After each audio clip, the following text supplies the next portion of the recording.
Now, the Confederation of African Football, CAF, will meet to discuss a proposal for African teams to the World Cup to play friendlies during the FIFA window in March. Nigeria, Senegal, Egypt, Morocco and Tunisia will be Africa's 5 flag bearers at Russia next year.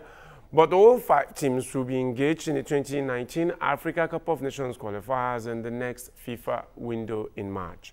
The president of the Nigeria Football Federation, NFF, Amaju Pinnick, has proposed that the next FIFA window be used by the World Cup teams to prepare for the tournament. Nigeria is slated to play against Seychelles in the Nations Cup qualifiers in March, but will now battle a better rated team should this proposal be accepted. CAF will meet in a few days to deliberate on the proposal. Now, the Super Eagles fought from behind to stun the Albi Celeste of Argentina 4-2 in a friendly match in the Russian city of Krasnodar on Tuesday. The Argentines shot 2 goals up with Ever Banega and Sergio Aguero within 36 minutes. Onto this, keeper stays back. That could be fatal. It is. Aguero scores. But Kelechi Iheanacho struck back on the stroke of halftime to pull one back for the Eagles. Oh, that's a really good effort. What a goal. Nigeria were on level terms 7 minutes into the second half with Alex Iwobi netting for the Super Eagles. And the Eagles took a shock 3-2 lead just 2 minutes later through Brian Idowu, a new call-up to the team. Nigeria with Mikel to Iwobi. He's looking for Iheanacho, and there's the chance. Oh, it's 3-2. Argentina's problems were compounded after 73 minutes. Iwobi grabbed his brace after a nutmeg of 3 defenders. It was a huge result for the Eagles and some confidence boosting going into the 2018 World Cup. So it went down well in Krasnodar, and joining us from Kyiv in Ukraine, just beside Russia, there is the editor of online football platform footitool.com.ng, Olamide Osilade. He's also joining us on the other side from England. He's former junior international manager of Waston FC, Immanuel Adekunle. Glad to have you both join us on TVC Breakfast this morning. Yes, good morning, viewers. Right, it was just a friendly. Is the victory worth all the celebration and all the noise that Nigeria defeated Argentina, even though without Messi? Yeah, it's worth it. Every match you play, especially playing against the top 5 in the world, you need to celebrate it. And I gave kudos to the Super Eagles of Nigeria yesterday for coming from behind. It's not only beating them, but coming from behind to defeat a team like Argentina is something we need to celebrate. We need to really celebrate this. Because if you watch the match properly, it was a game of 2 halves. And in the first half, the Argentines were everywhere. They are all over. And in the second half, that belongs to the Super Eagles. Okay, let me ask Osilade this, Olamide. Do you agree that this victory is worth celebrating? All right, Ima, will the Argentines have played differently if it was a competitive match? Not really, because Argentina hasn't been, they haven't been the team that they used to be when Maradona was still their captain. They've been going there. If you watch them, even in their qualifiers, in the World Cup qualifiers in their group, they are not in the top 5. You know, they keep struggling and struggling. But most of their players, they are big players. They play for big teams, and they perform well when they play for their club sides. But when they get to their national team, they are not a very good side. I think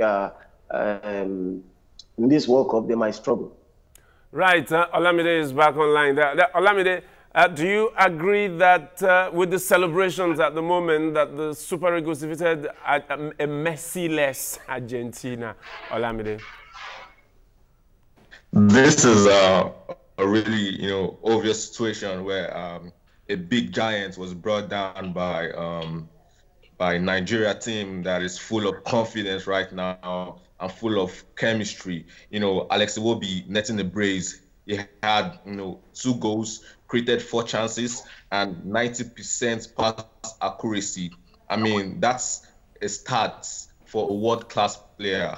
That's the start for the likes of Neymar, for the likes of Messi, for the likes of Cristiano Ronaldo. And for him to be putting in this kind of performances whenever he comes to the Nigerian national team, it says a lot, it speaks a lot. It shows why he picked Nigeria over England, and he should be rewarded. And for me, he should be taken as egg.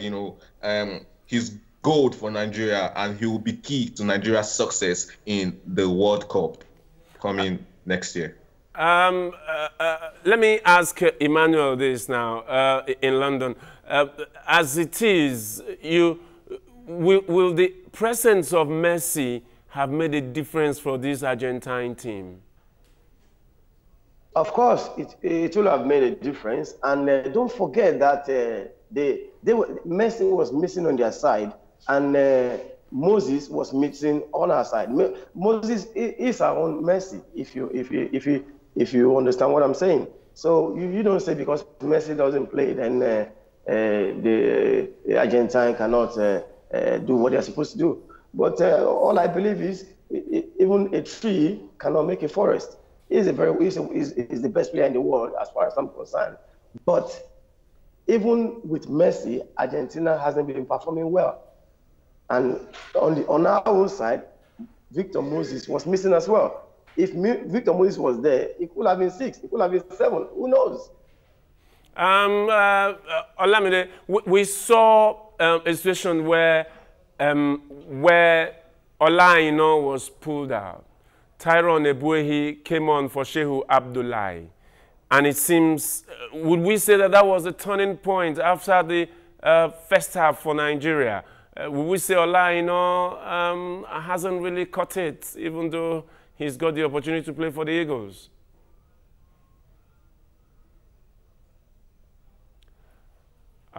Freezing. All right, let me direct that question to you, Immanuel in London. Olaina was pulled out, and then Shehu Abdullahi was also pulled out for Tyrone Ebuehi, then Brian Idowu on the left, where Olaina was playing. Do you think this had a significant effect on the outcome of the match yesterday? No, not really. From my own point of view, not really.